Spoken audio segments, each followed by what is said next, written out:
అండి. నా పేరు రాజేష్. ప్రకాశం డిస్ట్రిక్ట్ మార్కాపురం నుంచి మాట్లాడుతున్నాను. అయితే 2 ఇయర్స్ బ్యాక్ మా నాన్నగారికి హెల్త్ ఇన్సూరెన్స్ అనేది తీసుకోవడం జరిగింది. ఆ తర్వాత స్పైన్ ప్రాబ్లమ్ వచ్చింది. చెక్ చేయించుకుంటే డాక్టర్స్ సర్జరీకి రికమెండ్ చేశారు. సో, హైదరాబాద్‌లో ఒక హాస్పిటల్‌కెళ్ళి మేము క్యాష్‌లెస్ కోసం ట్రై చేశాము.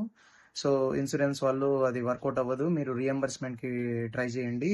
అంటే ఫుల్ పేమెంట్ కట్టేసి మేము సర్జరీ అనేది చేయించుకున్నాము. ఆ తర్వాత డాక్యుమెంట్స్ అన్నీ తీసుకొనెళ్ళి ఇన్సూరెన్స్ కంపెనీ దగ్గరికెళ్తే వాళ్ళు దాన్ని ఫాలో అప్ సరిగ్గా చేయలేదు. అండ్ వర్కౌట్ చేయలేదు. ఇది మీకవ్వదు. డాక్యుమెంట్స్ సరిగ్గా లేవని జెప్పి దాన్ని రిజెక్ట్ చేశారు 2 మంత్స్ పాటు తిప్పుకొని. సో, వేరే తెలిసిన వాళ్ళ ద్వారా ఎక్స్‌పర్ట్ క్లెయిమ్ సొల్యూషన్స్ వాళ్ళని కాంటాక్ట్ అయ్యాము. అయితే వాళ్ళు మా డాక్యుమెంట్స్ అన్ని తీసుకొని దాన్ని సబ్మిట్ చేసి వాళ్ళ సైడ్ నుంచి క్లెయిమ్ అనేది సెటిల్ అయ్యి అప్రూవ్ అయ్యి సెటిల్ చేసేటట్టు చేశారండి. థ్యాంక్స్ ఫర్ దట్ అండి. ఆహ్, ఇంకా ఎవరికైనా ఇలాగా ఇన్సూరెన్స్ వాళ్ళు కంపెనీ వాళ్ళు గనక క్యాష్‌లెస్ గానీ, రీయింబర్స్‌మెంట్ గానీ చేయకపోతే డెఫినెట్‌లీ మీరు ఎక్స్‌పర్ట్ క్లెయిమ్ సొల్యూషన్స్ వాళ్ళని కాంటాక్ట్ అవ్వండి.